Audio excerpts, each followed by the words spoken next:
မင်္ဂလာပါဒီနေ့ကျွန်တော်ပြောသွားမှာကတော့ယူပဗေဒရဲ့အထူးဆန်းဆုံးတရားဖြစ်တဲ့ကော်တာချက်ရှိမှုကြပါဒါဟာသိပ္ပံပညာရှင်တွေကတော့ဆယ်စုနှစ်ပေါင်းများစွာခေါင်းဆောင်စေခဲ့တယ်လို့ကျွန်တော်တို့သိထားတဲ့အကွာဝေးဆိုတာနဲ့ယူဆတွေကိုပြောင်းပြန်လှန်ပေးခဲ့တဲ့အကြောင်းအရာပဲဖြစ်ပါတယ်ဒါကမပြောခဲ့ကော်တာအကြောင်းကိုနည်းနည်းလေးအရေးရှင်းပြသွားမှာပါအရေးဦးဆုံးကော်တာဆိုတာပါလေကော်တာဆိုတာအလွယ်ဆုံးပြောရရင်အသိငါဆိုအမုံမွားတွေရဲ့ကဘာလို့မှတ်ထားလို့ရပါတယ်ကျွန်တော်တို့မြင်နေရတဲ့တပ်ဖွဲ့လေးတွေထဲတပ်ပေါင်းများစွာပိုသိငယ်တဲ့အက်တာတွေအီလန်ထရိုတွေရဲ့အပြစ်မှုလေးကိုလေးလာတာပါထူးခြားတာကတော့ဒီကဘာမှာကျွန်တော်တို့သိထားတဲ့တာမန်ယူပဗေဒနေရာမှာတွေကအလုံးမလုံးတော့ပါဘူးဥပမာတာမန်လောကမှာဘောလုံးတစ်လုံးကတနေရာထဲမှာပဲရှိနေနိုင်ပေမဲ့ကော်တာလောကမှာတော့အမုံလေးတွေကတစ်ချိန်တည်းမှာနေရာအများကြီးမှာရှိနေနိုင်တယ်လို့မျိုးပါဒါဟာသိပ္ပံပညာရှင်တွေအတွက်တော့တကယ်ကိုမော်ရှယ်တဲ့ကဘာတက်ကြီးတစ်ခုဖြစ်နေတာပါကော်တာချက်ရှိမှုဆိုတော့ပါလေကော်တာချက်ရှိမှုဆိုတာကတော့အမုံတစ်ခုဟာခွဲခြားလို့မရအောင်ထောင်ဝလသသားတဲ့ဖြစ်သွားခြင်းကိုပြောတာပါဥပမာအမုံတစ်ခုဟာတစ်ခါချက်ရှိမိသွားပြီဆိုရင်သူတို့ကိုစက်ကြော်လာတဲ့တစ်ဖက်တစ်ချင်းစီကိုခွဲထုတ်လိုက်ပါစေသူတို့ဟာအမြဲတမ်းတွဲလိုက်ပဲရှိနေပါတော့တယ်တစ်ခုကပုံကိုလည်းနေရင်ကျန်တဲ့တစ်ခုကချက်ချင်းအောက်ကိုလဲသွားမယ်ကြားထမ်းမှာပါအချက်ပြမှုမှပေးစရာမလိုဘဲနဲ့တပြိုင်နက်တည်းသိနေတာပါ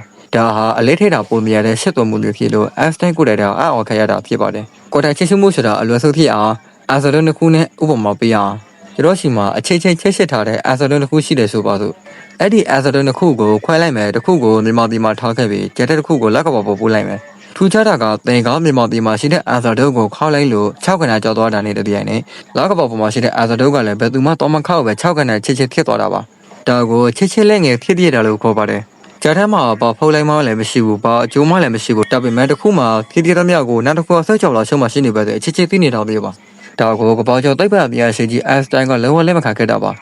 သူကဒါကိုအဝင်းကနေ6လိုက်နေတဲ့ဒီလဲလို့ခေါ်ခဲ့တာပါ။ Einstein ကဒါမဖြစ်နိုင်ဘူး။ဘယ်အရာမှလေးထက်ပြန်ပြီးချက်တရားလို့မရဘူးလို့ညှိခဲ့ပါလေ။ဒါပေမဲ့နောက်ပိုင်းဆက်သားချစ်တွေအရဒီမော်ဆာတဲ့ချစ်ချစ်မှုဟာတကယ်ရှိနေတယ်ဆိုတာတဲ့သိနိုင်ခဲ့တာပါ။ဆိုလိုတာကကျွန်တော်တို့စိတ်ကြောက်လာကြီးမှာလေးထက်ပြန်တဲ့မမြင်ရတဲ့ဆက်သွယ်မှုတွေတကယ်ရှိနေတာပါ။အခုပိုပြီးစိတ်လို့ဆောက်ဖို့ကောင်းတဲ့အပိုင်းကိုသွားရအောင်။ဒါကတော့ teleportation ပါ။လိုက်ပါပညာရှင်တွေကတော့ကွန်တက်ချစ်ချစ်မှုကိုတုံးချပြီးအချက်လက်တွေကိုတနေရာကနေတနေရာအချက်ချက်ပို့ချနိုင်ဖို့ဆက်သနေကြပါပြီ။ဥပမာကဘာပေါ်မှာရှိတဲ့အာဇာဒိုရဲ့အချက်လက်ကိုလက်ကဘာပေါ်ကအာဇာဒိုရှိကိုအချက်ချက်ရောက်တော့အားလုပ်တော်မျိုးပါ။အနာဂတ်မှာဆိုရင်ဒီနီးပညာလေးလူသားတို့ကိုပါတနေရာကနေတနေရာအခြေကိုစရာမလိုဘဲနဲ့ပို့ဆောင်ပေးနိုင်မဲ့အိမ်မဲတွေရှိနေပါလေ။ဒါဟာရုပ်ရှင်ထက်ကမော်အတမဟုတ်ပဲတကယ်ယူပပြီးတဲ့သဘောတရားပဲဖြစ်ပါတယ်။နောက်ထပ်ခေါင်းစောစရာယူဆတစ်ခုကတော့